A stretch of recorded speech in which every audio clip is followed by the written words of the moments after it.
Hi beautiful people, লিচু লাভার সবাইকে স্বাগত জানাচ্ছি সোহাগ শিকদার বাংলার কৃষি এবং কৃষি চ্যানেলের পক্ষ থেকে। আমরা এখন আছি চায়না থ্রির একটা বাগান থেকে। আমরা চায়না থ্রি লিচু হারভেস্ট করতেছি। তো এখান থেকে আমরা কিছু লিচু ক্রয় করেছি। তো আমাদের কৃষক ভাই আমাদের সাথে রয়েছেন। ভাইয়ের নাম যেন কি? জিয়া ভাই। জিয়া ভাই আমাদেরকে হেল্প করছেন।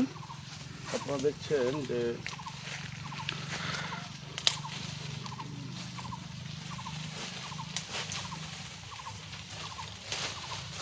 জিয়া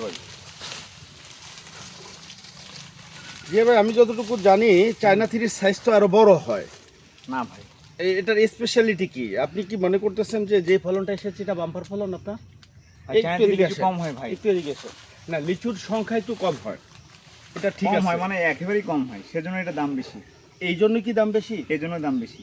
এটা টেস্ট অন্যরকম টেস্ট, খেয়ে দেখেন, এটা ভিন্নতা আছে। হ্যাঁ। আচ্ছা, আর আর কিসের জন্য এটা বিশেষত্ব, মানে এটার কি বিশেষ গুণে আমরা যারা দেখছেন তারা কেন এই লিচুর জন্য আপনারা এখানে আসবেন বা এই চায়না থ্রি সংগ্রহ? চায়না থেকে লিচু এমনিতে দিনাজপুরের অন্তপক্ষে চায়না থেকে লিচু কম হয়, হয় না। আচ্ছা আচ্ছা, আবহাওয়া ঠান্ডা হলে আটক হয়। আচ্ছা আচ্ছা, আর বোম্বাই হয়, বেদানা হয়, আচ্ছা চায়না টু হয়। আচ্ছা, কিন্তু এই লিচুটা খুব কম হয়, সেই জন্য এই লিচুর দাম বেশি। থ্রি আমরা সংগ্রহ করলাম। এই চায়না থ্রিটা এটা এখনো পরিপূর্ণভাবে পাকে নাই নাকি? না, এটা পাকতে মিষ্টি আছে, রং আসেনি, এটা কালারটা এখনো আসে না, দুই একদিন থাকলে এইভাবে কালার চলে আসবে। চলে আসবে না, এটা রং আসবে না। আচ্ছা, সুপ্রিয় দর্শক যারা দেখছেন, এটা রং আসবে না ভাই। যারা লিচু, এটা কি পাতার ভিতরে থাকার কারণে? পাতার ভিতরে, সূর্যের আলো কম পড়েছে। এখানেও একটা বিষয় রয়েছে, দেখেন যে লিচুর যে কালারটা পাকার পরে চেঞ্জ হয়, এই চেঞ্জের পিছনে কিছু রাসায়নিক ইন্টারনাল জৈব ক্রিয়ার ব্যাপার তো থাকেই, এর বাইরেও সূর্য আলোকের একটা বিশেষ ভূমিকা রয়েছে। এটা গাছের ভিতরে, পাতার ভিতরে, এটা আমরা যেখান থেকে হারভেস্ট করেছি সেই জায়গাটা একেবারে সূর্যের আলো পড়ে না বললেই চলে, সেজন্য যার কারণে এটার কালারটা আসলে পাকার পরেও খুব একটা এটা রং হবে না, এটা রং হবে না, অ্যাট্রাকটিভ কালার আসেনি আর কি। তো যাই হোক, চায়না থ্রি বলে কথা, যদিও এটা একটা ভিনদেশি লিচুর জাত। এখন বাংলাদেশে আমাদের এই কৃষক ভাইরা মোটামুটি এটা চাষ করে সফল। আমরা যদি আসলে আরেকটু দেখাই যে ওনার মোটামুটি এই বাগানটাতে পাশে মোটামুটি আছে, ওই পাশের বাগানটা মানে আরো সুন্দর আছে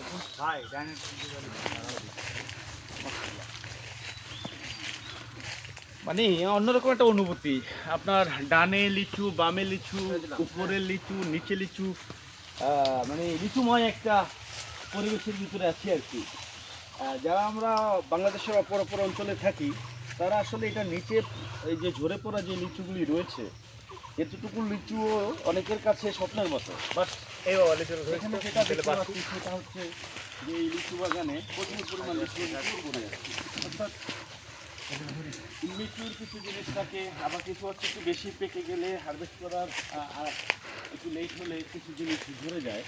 যে এখানে আমরা যেটা দেখতে পাচ্ছি, মাশাআল্লাহ, এটা বোম্বে মেবি, এটা বোম্বে জাতের একটা লিচু গাছ। আপনাদেরকে যদি দেখে একটু গায়ে মেখে নেই, লিচুর স্বাদ, লিচুর মজা, লিচুর গন্ধ, অসাধারণ।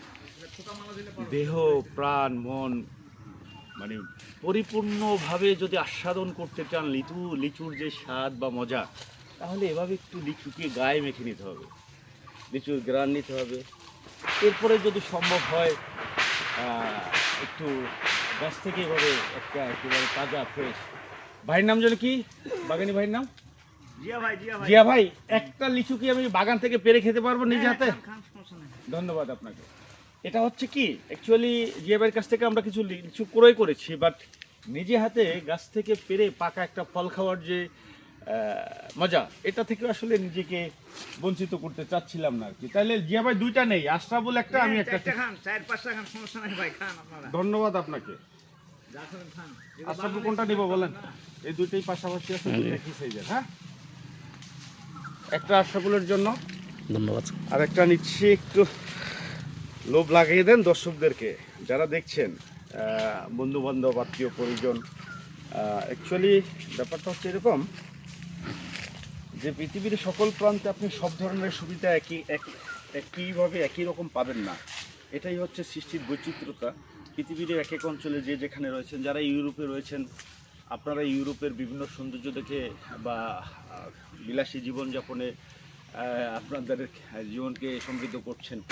আমরা মাটিঘাটের যে মানুষগুলি, আমাদেরকেও সৃষ্টিকর্তা কখনো না কখনো তার অপার কিছু দিয়ে আমাদেরকেও পরিপূর্ণ করেছে। এই পরিপূর্ণতার আরেকটা বড় উদাহরণ হচ্ছে আজকে এই লিচু বাগান থেকে।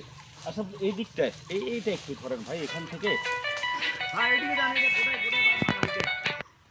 বিসমিল্লাহির রহমানির রহিম।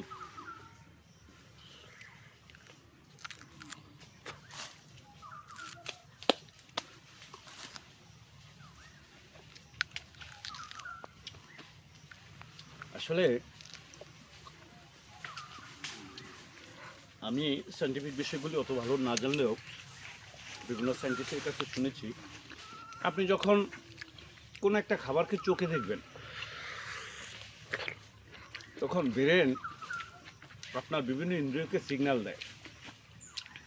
আপনি যখন খাবারটা খাওয়ার ইচ্ছা পোষণ করবেন, তখন এক ধরনের সিগন্যাল দেয়। যখন আপনি এটাকে স্পর্শ করবেন, তখন এক ধরনের সিগন্যাল দেয়।